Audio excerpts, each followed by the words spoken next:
கடை வெங்காய போண்டா.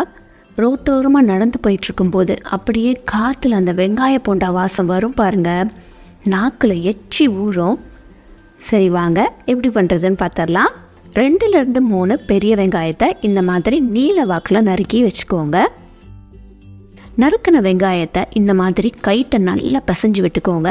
இதெல்லாம் தனியாக பிரிகிற மாதிரி ஒன்றுக்கு ஒன்று ஒட்டாமல் இருக்கும்.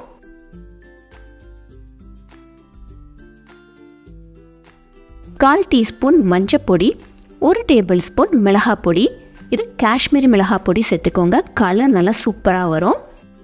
தேவையான அளவு உப்பு, கொஞ்சமாக நறுக்குன கருவேப்பிலை நல்லா சின்ன சின்னதாக நறுக்கி போட்டுக்கோங்க. இதை மட்டும் முதல்ல நல்லா பிசைஞ்சு எடுத்துக்கலாம். இதில் மாவு எதுவுமே சேர்க்க வேண்டாம் இப்போதைக்கு. உப்பு மஞ்சப்பொடி மிளகாய் பொடியை போட்டு நல்லா கலந்து விட்டு ஒரு 15 நிமிஷம் நம்ம வச்சிட்டோன்னா வெங்காயத்துலேருந்து நல்லா தண்ணீர் விட்டுரும். வெங்காயத்துலேருந்து தண்ணி விட்டதுக்கப்புறமா நம்ம மாவு போட்டு பிசைஞ்சோன்னா பிசைய முதல்ல தண்ணி எதுவுமே ஊற்ற தேவையில்லை. அதனால் எண்ணெய் உங்களுக்கு கம்மியாக குடிக்கும். நல்லா தண்ணி விட்டுருக்கு பாருங்கள்.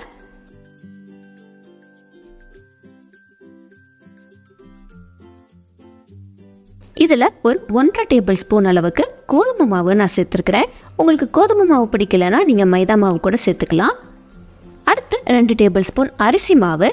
அடுத்து போண்டா நல்லா கிறிஸ்பியாக வர்றதுக்காக 1 டேபிள் ஸ்பூன் கார்ன்ஃப்ளவர் மாவு சேர்த்துக்கோங்க. கடைசியாக 1 டேபிள் ஸ்பூன் கடலை மாவும் சேர்த்துக்கலாம்.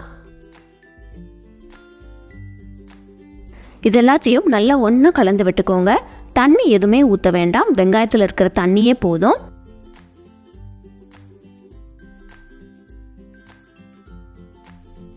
வாசத்துக்காக கொஞ்சமாக கொத்தமல்லி தழை போட்டுக்கலாம். இந்த அளவுக்கு நல்லா திக்காக இருக்கணும். தண்ணியாக இருந்துச்சுன்னா ரொம்ப எண்ணெய் குடிச்சிரும், பார்த்துக்கோங்க. உருண்டை பிடிக்கிறதுக்கு முன்னாடி உங்கள் கையை நல்லா தண்ணியில் நனைச்சிக்கோங்க, கையில் ஒட்டாமல் வரும். இதை சின்ன சின்ன பாலாக உருட்டி வச்சுக்கலாம்.